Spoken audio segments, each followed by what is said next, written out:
as part of my first venture out into the world with landmines, I was sent into Kuwait after Desert Storm to work on the minefields.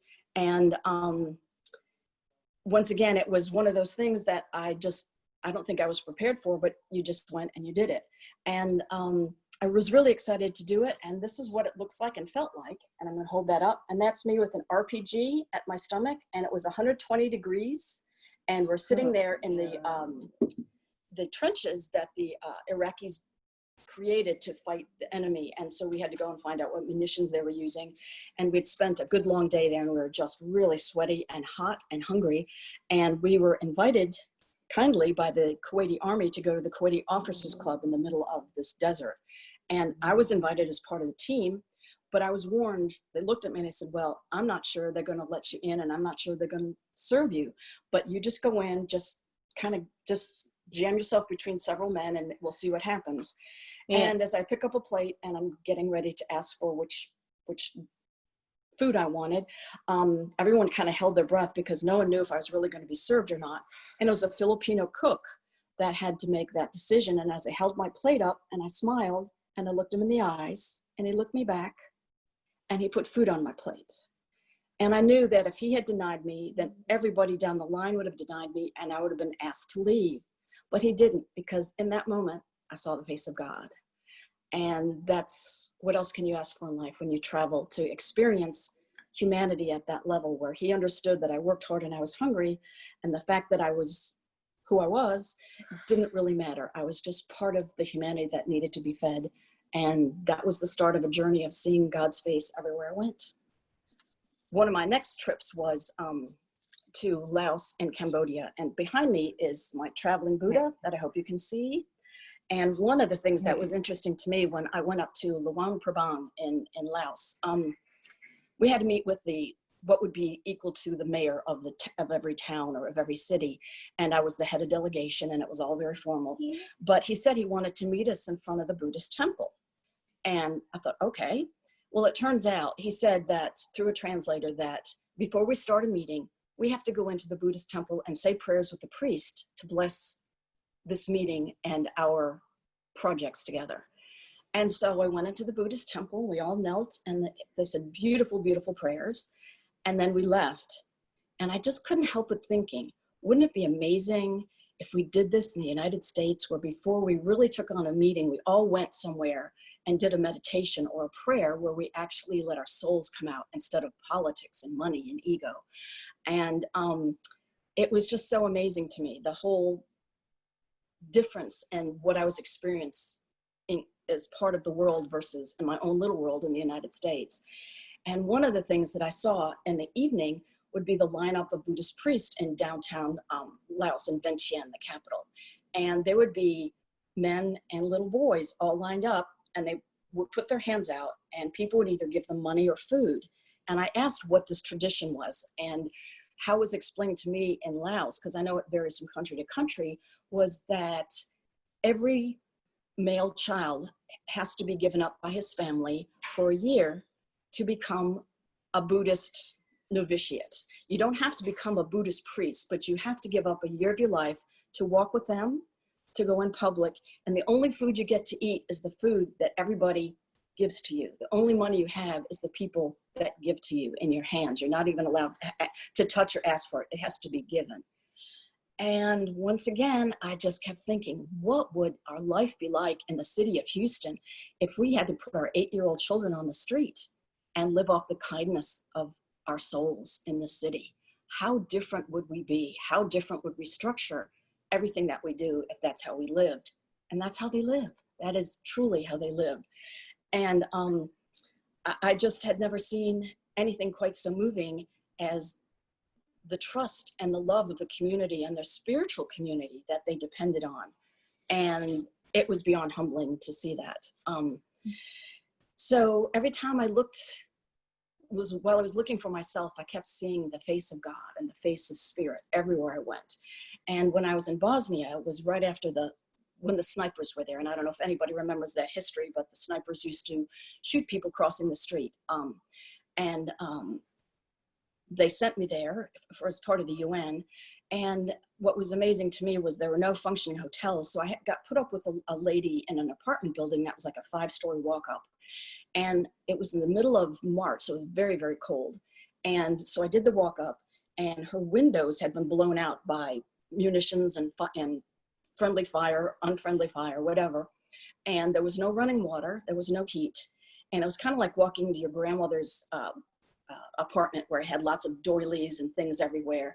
I knew there wasn't any food anywhere. And every day, she was my hostess as part of the UN, and she was an elderly, I think she was in her 60s, but she could have been 50, I don't know. It's a really hard life. But in the midst of all of this, of war and famine and nothing functioning and limited electricity, no water, every day this elderly lady walked upstairs with a huge bucket of water so that I could wash up and use it to flush the toilet, and brought me breakfast of things I don't even know, including an egg. And that egg became like the symbol of human kindness to me, because there were no fresh eggs in the middle of a city. There in Sarajevo, there was just nothing. And she saw to it every day that as her guest, and she was being paid by the UN to do this, that I had to have that precious egg as a person of honor in her house. I'm nobody, and she is just showing me the most humbling kindness any human being could ever see in the entire world. And once again, there was the face of God. And throughout my travels, saw it over and over again. I also saw the part of the world that I said, God, show me the world. And he did. And he showed me the children injured by landmines. And I remember when I was in the Army would always send me as part of the landmine clearance opportunities to the hospitals, because none of the men in my group, it was always men, never wanted to go to the hospitals to deal with what was going on there with the landmine victims. So it'd be like, they'd ask, well, who's going to go to the hospital? And everyone would turn and go, she is. And so I went. And one of the most horrific stories, I'm just going to give you one. And it was, so I went and I talked to the surgeon there, and I said, well, what is it you need? What can the UN do for you? I can't give you a hospital. I can't give you, what is it you need? And he said, I would like a surgical saw, because I'm conducting amputations with a field hacksaw. And if you could get me a surgical saw, you could really help a lot of people. And I did. That's what you see. And I know that as part of our life, we really walk through life thinking that we are needy and that we're poor and we don't have enough. And that, because in America, that kind of fosters that. Unless you're a multi-millionaire, you really don't feel like you're doing well. You're not allowed to think that or feel like it's good, I'm safe. And having been to rural Africa and Asia and seeing poverty beyond poverty, I can promise you everybody on this Zoom today is wealthy and blessed. And the only difference between me and the people that I was serving was where I was born. It's not like I was smarter, clever, prettier, taller, thinner. It had nothing to do with anything intrinsically that was me. It had everything to do with where I was born and seizing the opportunities as they came to me. I took them. That's the only difference. I could be me, and I could be in Ethiopia and Eritrea, and I would not be on the Zoom call, and I would not be having this conversation. I remember, didn't know how to handle beggars, because I saw beggars all the time, children and women and men. And we were in Ethiopia, in Addis Ababa, and they kept knocking on the window because I was in a UN car and we're getting gas, and the driver was getting gas. And this lady kept knocking on the window, and she obviously was crippled. I didn't know what to do, because I just really didn't know what to do. And so finally she kept knocking. She said, lady, put down your window. She spoke to me in English, and I rolled down my window. She goes, I have polio. I'm begging you for food. I have a university degree, but nobody will hire me or marry me because I'm crippled. Can you please give me some money and understand what I'm asking for? Wow. You don't ignore beggars. You do what you can, and you understand, and you have to learn to set boundaries of what people are asking for. Sometimes because they saw the color of your eyes or your hair, it was immediately, give me money. Just, I don't need it, but just give me money because you have it and I don't. And then discerning who really, really honestly needs whatever money you have in your pocket. And that is a distinction and a humiliation and something that still lasts in my heart. And I wanted to see the beautiful parts of God, and I did. And then I wanted to see, I didn't ask for the Spirit to show me the good or the bad. I just said, I wanted to see it all. And I did see it all. And it has just been a wonderful, eye-opening, spiritual, wonderful place. But my problem was when I came home, I couldn't find a way to access this spirit and this wonderfulness that I was experiencing on my trips. I attended church, I went to church, but it seemed like everybody left spirit at the door on Sunday and they didn't bring them home with you. And I just remember not having people wanting to connect or hear my stories. And I thought this was really strange because they felt uncomfortable. They didn't want to hear about poverty and landmines. It was just, we don't want to hear this. And so I learned not to talk about it. And that's why it's kind of ironic that I'm talking about it today, because I really, in my own world, people really didn't want to hear it. And the only people that wanted to hear it was when I hung out with military guys, which tells you what friendships I had. But it was just something that I thought was just so strange that in the United States, this land of wealth and the most religious church attending country on earth, didn't want to bring spirit with them after church and didn't want to talk about other people's needs. It just wasn't part of the dialogue. And that really saddened me.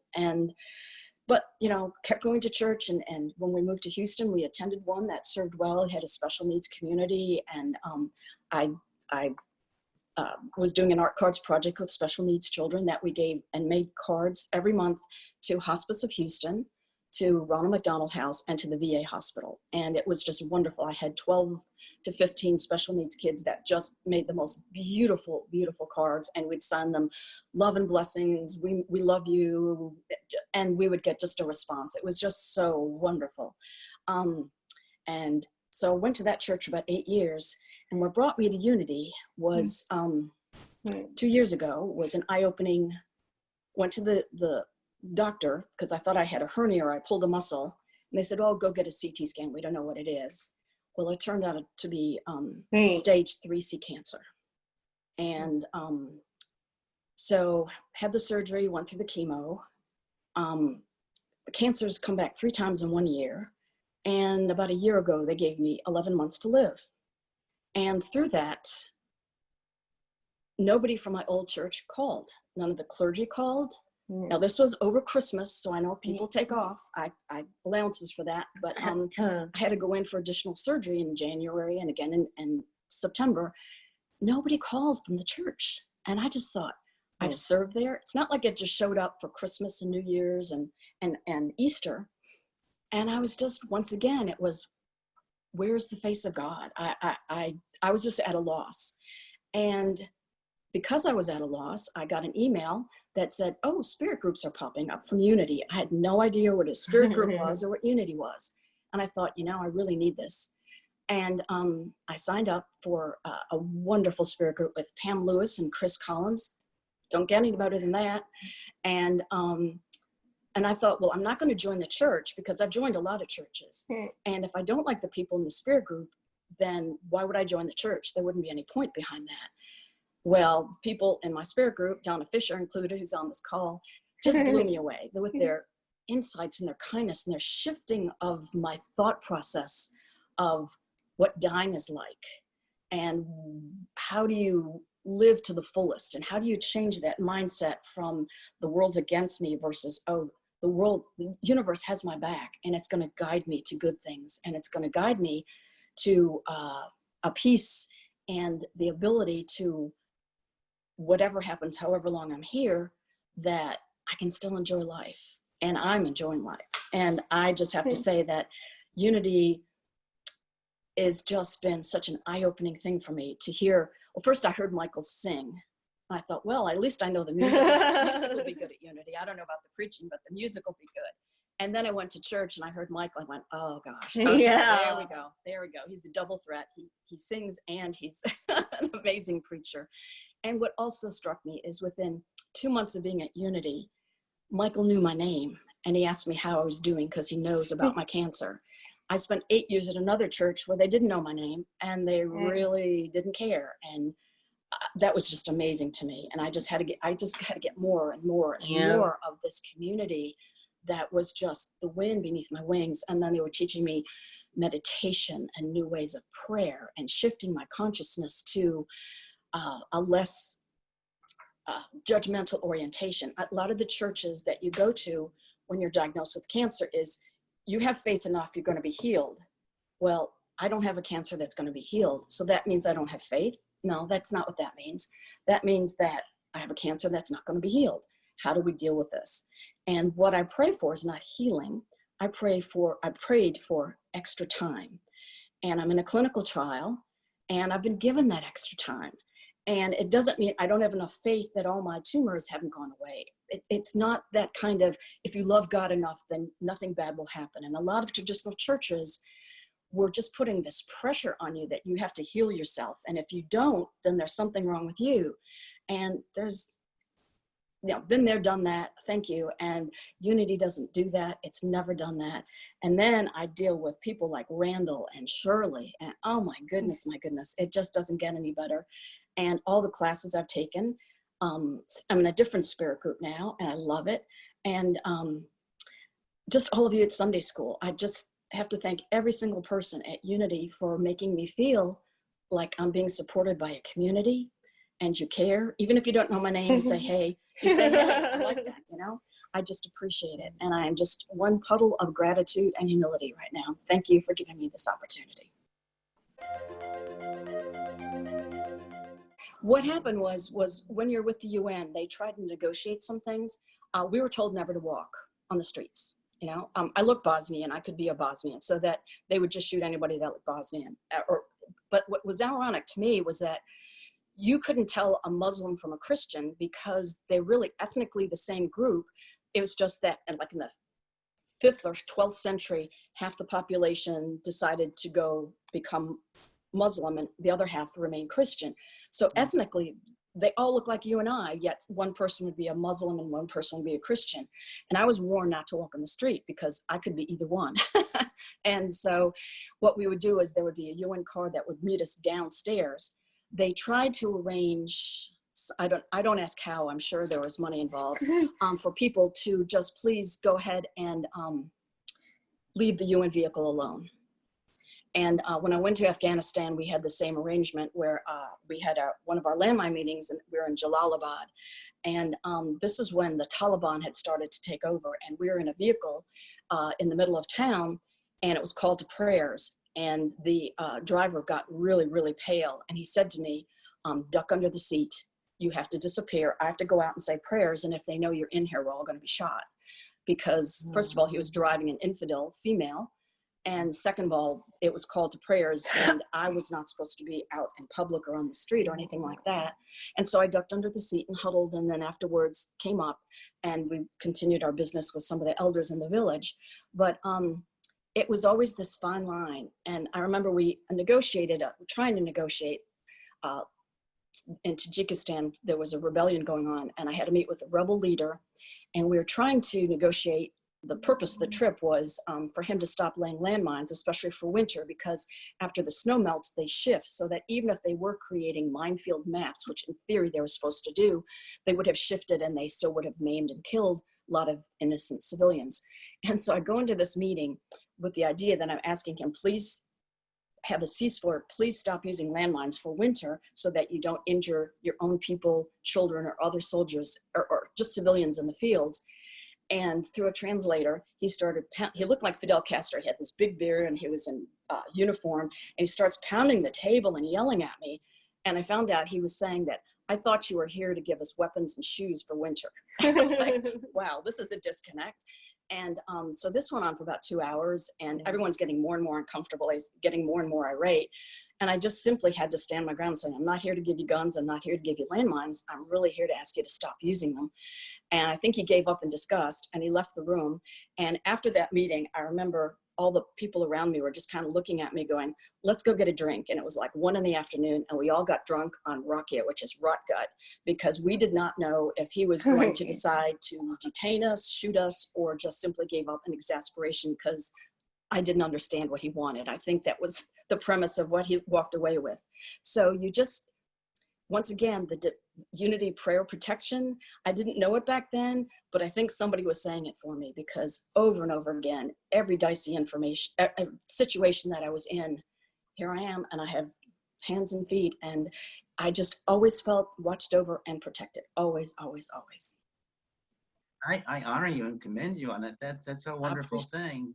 I appreciate it, but honestly feel like, Ed, that I didn't have a choice. It chose me, and I'm surprised I'm not a Buddhist. I think because when I came back to the States, it was such a different version than what I saw abroad. What I saw abroad was so beautiful and peaceful, and that women who were married and lost their husbands, we had two choices. A lot of them were supposed to, during the pyre, when they bury the body and they set it on fire, you had two choices as a widow, that you could throw yourself on the fire and die with your husband, or you could become a Buddhist monk, female Buddhist monk. And a lot of them, and I would see them, and they would tend to the temple. So they didn't do it in their youth. They would do it later in life when they became widows and shave their heads. And I always thought, well, that was my out, that if things didn't work out, I could shave my head and go become a female Buddhist monk somewhere in the highlands of Laos. So it's still a backup plan. It was all by accident, Donna. With the Army, it was because I had a master's degree in library science, and they hired me to work in the library, and I couldn't stand it. I was just going crazy. And so I made friends with a lot of the analysts and said, what do you need? What do you need to do? And there was an opening, and they gave it to me. And then all of a sudden, all this landmine stuff became apparent. And what happened was, forgive me for all the men in the crowd here, but they went around the office for the Kuwait trip to go abroad to deal with the Desert Storm. And every guy in my office declined to go. And well, one had two children. I only had one, so I guess I was more expendable. But I said, I will go. And I did go. And I think that started just having the courage to say, I mean, everybody didn't go because they were afraid, to be honest. It was, and I was nervous. I mean, yeah, okay, send me to war. I don't know. And I did it, and I found out that once again, it was this whole freedom of, I like the Marines. The Army has a lot more politics, but Marines, if you do your job and you work hard, the guys accepted me. The Army, not so much. They like to boss you around and put you down. But I have to say that Marines were just true blue. And because I did my job, and I came there with information that was going to save their lives, because we made these little Army handbooks that I would give out to the troops to say, these are the different landmines. This is what an anti-personnel one is. This is what an anti-tank one. This is the lethal radius. If you see one of these, this is how far away you have to stay from this thing if you don't want to get hit with shrapnel. So I was there with information that they needed and they wanted. And I enjoy. It was like me being a visiting nurse, is how I looked at it, even though it's technical analyst with landmines. And because I did enjoy it, they had a 6-week trip into Africa, and they said, who wants to go? And nobody in my office wanted to go. So once again, it's like, okay. And that's where you build the friendships, and then you build the connections with other people in higher positions in the military and with the non-government organizations and with the United Nations, so that by the time I went to the UN, I had a whole body of friends all out in the field that I felt very comfortable and supported with to take that UN position. Although they wanted it to be a desk job, but I wouldn't allow that. So it all worked out.